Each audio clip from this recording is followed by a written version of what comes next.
देखिए, आज हम पढ़ेंगे डिस्काउंट कैसे निकालें। ठीक है, नॉर्मली आपने देखा होगा चीज़ों पे लिखा होता है, जैसे आप मॉल में शॉपिंग करने जाते हैं या कहीं, तो उस पे होता है कि इतने का सामान है और 5%, 10%, 20% का डिस्काउंट है।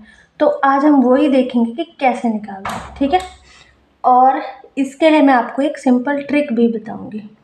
ठीक है, देखिए, कभी भी अगर 10%, आई होप कि दिख रहा है, ये 10% मतलब 10% का अगर छूट है, ठीक है, तो 10% का निकालने के लिए आपके पास कोई भी वैल्यू हो, जैसे कि हमारे पास यहाँ पे मान लो अपने पास है 150, अगर 10% का छूट है इस पर, तो हम जो लास्ट वाला वो है, लास्ट वाली रकम, उसके आगे हम एक ज़ीरो लगा देंगे, तो हमारा 10% इतना ही छूट होगा।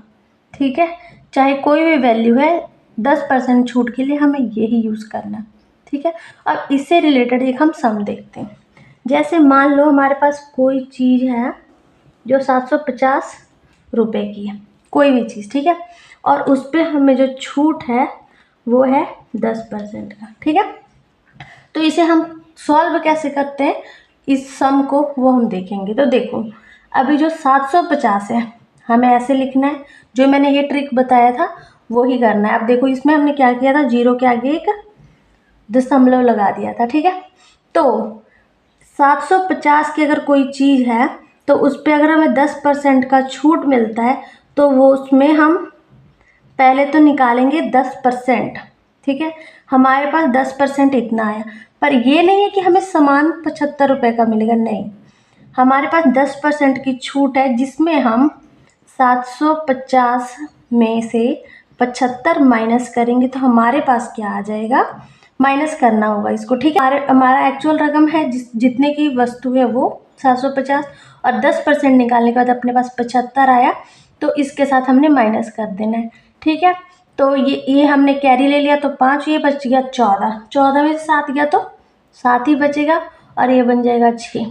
तो हमें जो 10% के डिस्काउंट से जो सामान मिल रहा है, तो हमें 750 का नहीं मिलेगा, वो हमें 675 का मिलेगा। ठीक है, तो आंसर हमारे पास क्या है, 675 आंसर है।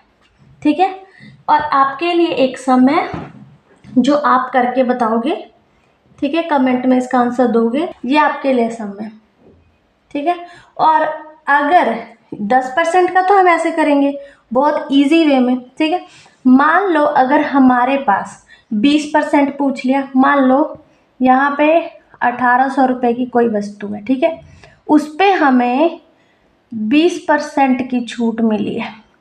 ठीक है, अब वो वस्तु है वो कितने की मिली, जो वस्तु है वो क्वेश्चन मार्क है। ठीक है, तो कितने की है वो हमें पता करना है। अब हम 10% के लिए वही यूज़ करेंगे, 10% के लिए भी मैं आपको बता रही हूँ क्या यूज़ करना है। देखो, 18, पहले तो हम 10% ही निकालेंगे इसमें। ठीक है, अब 10 निकालने के लिए पहले हमें क्या करना है, देखो 10 कैसे निकल जाए, यहाँ से मुँह कर देंगे, तो हमारे पास क्या आ जाएगा, 180। ठीक है, तो ये 10% का हुआ।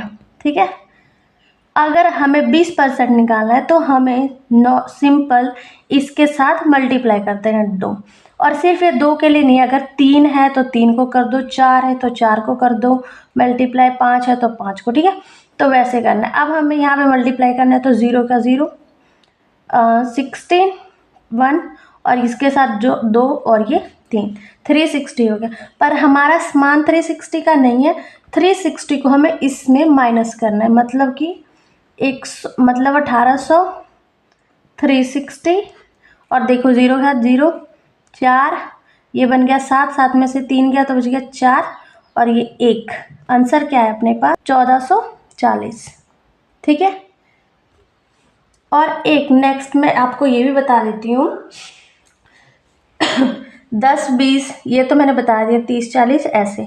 पर अगर मान लो कि कोई सामान हमारे पास है, कोई वस्तु है जिसकी कीमत है, वस्तु, ठीक है, जिसकी कीमत तो 120 रुपये, ठीक है, उस पे हमें जो छूट मिल रही है वो है, देखो कोई वस्तु है 120 रुपये की, ठीक है, और इस पे हमें छूट मिल रहा है वो 5% होगा। ठीक है। तो 5% का छूटा हमें 120 रुपये के सामान पे मिल रहा है, तो कितना हमारे पास आएगा। तो देखो ऐसे सम को करने के लिए ऐसे है, ये भी उसी तरीके से करते हैं, पर मैं आपको सॉल्व करके बताती हूँ, ठीक है। देखो हमें सबसे पहले तो 10% निकालना है, ठीक है।